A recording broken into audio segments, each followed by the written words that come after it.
Hola, ¿cómo están? Espero que se encuentren todos muy bien. Mi nombre es Jorgelina Moreiras Clemente. Soy una de las profes a cargo de la materia Química Biológica durante este año 2020. Química Biológica es una materia de sexto año de la orientación de naturales del Liceo Víctor Mercante de la UNLP y estoy armando estos videos como un material adicional, una herramienta más para la comprensión de los temas nuevos que les vamos dando con la profe María Jordás, que es la profe de la otra comisión, en este plan de continuidad educativa que se está llevando a cabo durante la cuarentena. Así que vamos a empezar hoy con el primer tema nuevo de nuestra materia, que es carbohidratos. Los carbohidratos también los conocemos como hidratos de carbono, como glúcidos, como azúcares, y son un grupo de compuestos muy importantes biológicamente, muy extendidos en la naturaleza, son parte de todos los organismos vivos y tienen roles muy importantes a nivel de energético, ¿sí? De metabolismo energético y de acumulación de energía, y también tienen roles estructurales muy importantes.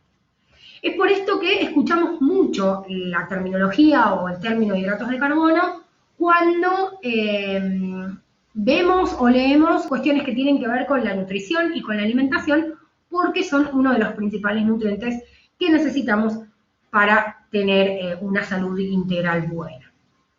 Entonces, estos hidratos de carbono químicamente están constituidos solamente por tres tipos de átomos: carbono, hidrógeno y oxígeno. Estos tres tipos de átomos se van a combinar en una proporción fija adentro de estas moléculas.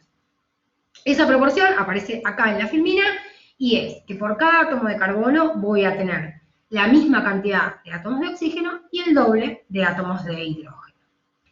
Esa proporción se va a repetir una n cantidad de veces y para que la consideremos un glúcido, este n tiene que ser 3 o más que 3. Ahora bien, los glúcidos es un grupo muy amplio y los podemos dividir, una de sus posibles divisiones es respecto a su complejidad. Entonces vamos a llamar azúcares simples o monosacáridos a las unidades más chiquitas, ¿sí?, de glúcidos que podemos encontrar, y estos monosacáridos o monómeros se van a combinar entre sí para dar glúcidos más complejos como los disacáridos, los trisacáridos, los oligo o los polisacáridos. Entonces podemos estudiar estas unidades mínimas porque estaríamos estudiando todos los glúcidos en consecuencia. Y si las miramos un poco más profundamente, vamos a ver que químicamente pertenecen a lo que llamamos las polihidroxicetonas y los polihidroxialdehídos. ¿Cómo es eso? Vamos a ver un ejemplo, dos ejemplos. Ahí tenemos una molécula de fructosa a la derecha y una molécula de glucosa a la izquierda. Podemos ver primero que ambas moléculas tienen un grupo carbonilo. En el caso de la glucosa, el carbonilo lo tiene en el extremo de la molécula, entonces es un aldehído, pertenece a la familia de los aldehídos. En el caso de la fructosa, el grupo carbonilo está interno a la molécula, entonces pertenece al mundo de las cetonas. Y lo que podemos observar también es que el resto de los carbonos en las dos moléculas tiene cada uno de los carbonos un grupo alcohol, una función alcohol unida, ¿sí? Y es por esto que los llamamos polihidroxialdehídos o polihidroxicetonas. Hasta acá tenemos un pantallazo respecto de cuál es la composición química de estos glúcidos, ¿sí?, o de este grupo de compuestos. Vamos ahora a repasar algunos conceptos que son necesarios para entender o para meternos un poco más en la química de estas moléculas. Entonces, lo primero que tenemos que repasar es qué pasa cuando en un enlace covalente los átomos que están involucrados no son iguales. ¿Por qué es importante esto? Bueno, cuando describíamos recién la molécula de un glúcido decíamos hay tres tipos de átomos distintos, así que nuestras moléculas de glúcidos van a tener un montón de enlaces covalentes entre átomos diferentes y es importante recordar qué es lo que ocurre en esas situaciones. Lo que hay que recordar es una propiedad que tienen los átomos, que le medimos a los átomos, que es la capacidad de atraer los electrones de su última capa de energía hacia su centro, ¿sí? Hacia su núcleo, ahí donde están los protones y los neutrones. Esta capacidad que tienen los átomos está relacionada principalmente con dos cosas. Una es la cantidad de protones o de carga positiva que tiene este átomo en el núcleo, y por otro lado, el tamaño que tiene el núcleo.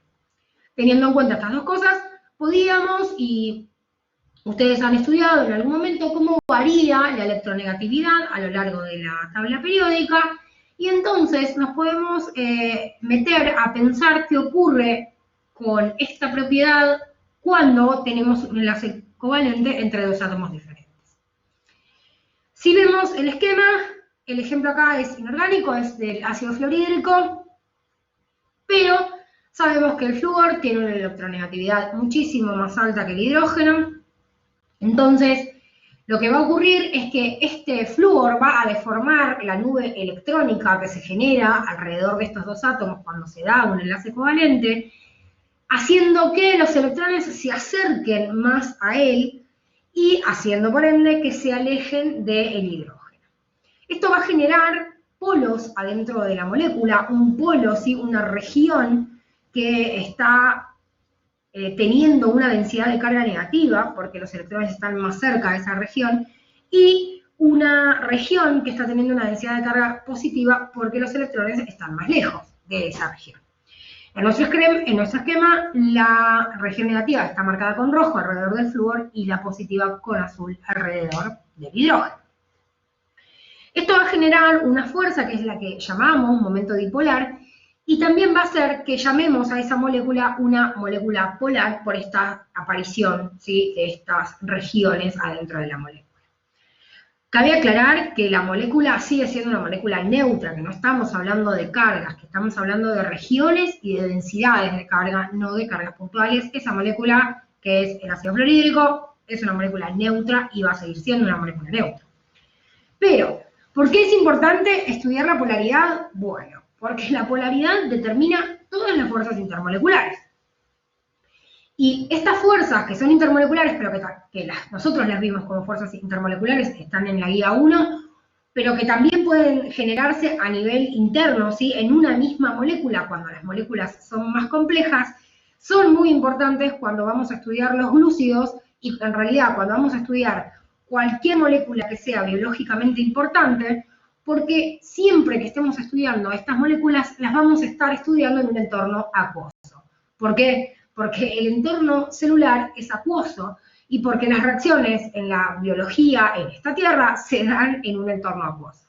El agua es una molécula muy polar, entonces es importante comprender estas interacciones y estas propiedades que tienen algunas moléculas, ¿sí? O las moléculas polares.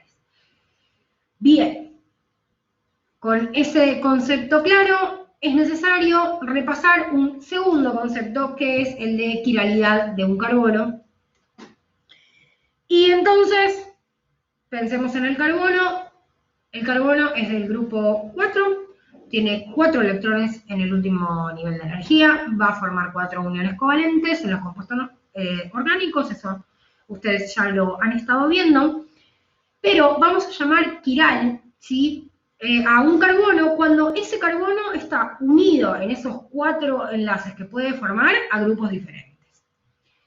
Cuando eso pasa, ¿sí? Si miremos solo la mitad del esquema que les he presentado ahí, que es, por ejemplo, el de la izquierda, vamos a ver que aparece el carbono en negro y los 4 grupos alrededor en diferentes colores. En estos casos, lo que pasa en esta molécula es que la molécula se vuelve una molécula asimétrica. ¿Qué quiere decir que sea asimétrica? Quiere decir que no la puedo cortar por ningún lado y que sea igual de los dos lados que corté, ¿sí? Eso es la simetría, eso es un plano de simetría, y una molécula asimétrica es una molécula que no lo tiene, ¿sí? ¿Por qué no lo va a tener? Y bueno, porque todos los grupos son diferentes. Entonces no hay manera que yo la doble de alguna manera y la empate, ¿sí? De uno y del otro lado, porque eso no va a pasar porque no hay grupos repetidos adentro de esa molécula. Esto es un poco lo que ocurre con las manos, ¿no? Si yo miro mis manos no son iguales, ¿sí? Mis manos tienen, si las enfrento me doy cuenta que mis manos en realidad lo que tienen son las posiciones invertidas de cada uno de estos dedos.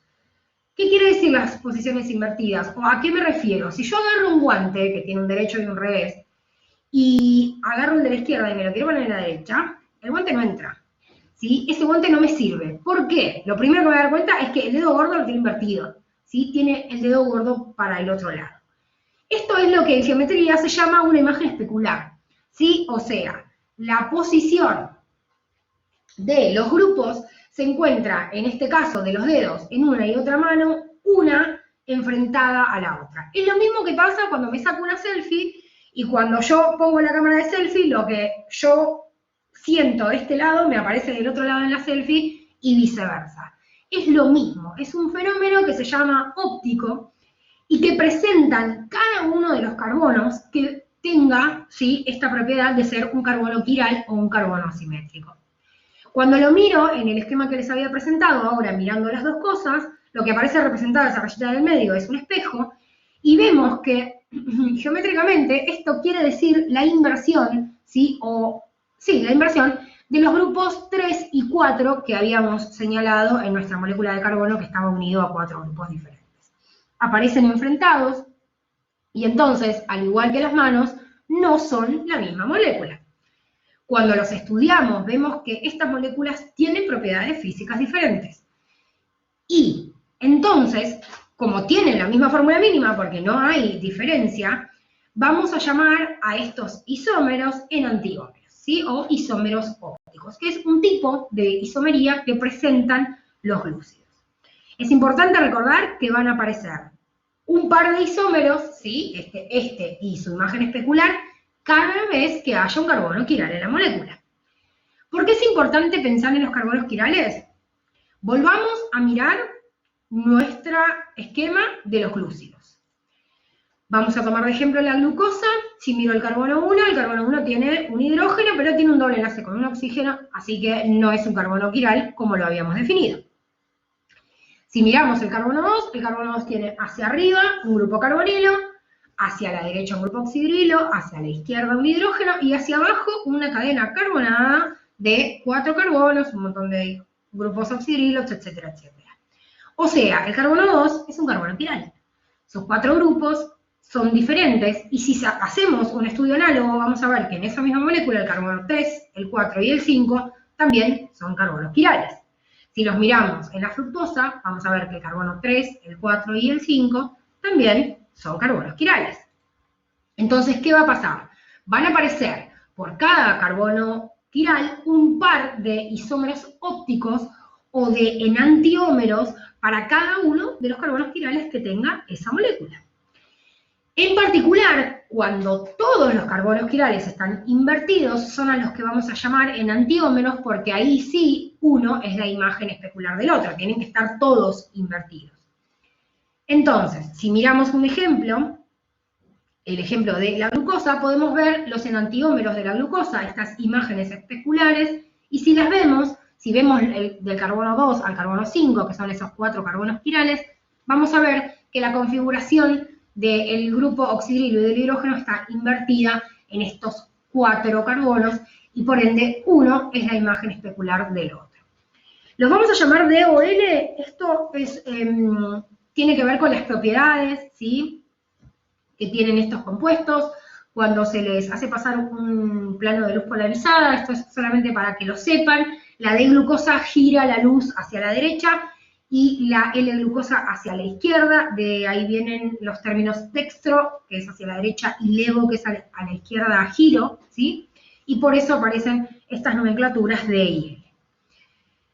Bien, vamos a cortar este video acá y en el próximo video seguimos viendo los isómeros de la glucosa y el resto de los temas de carbohidratos.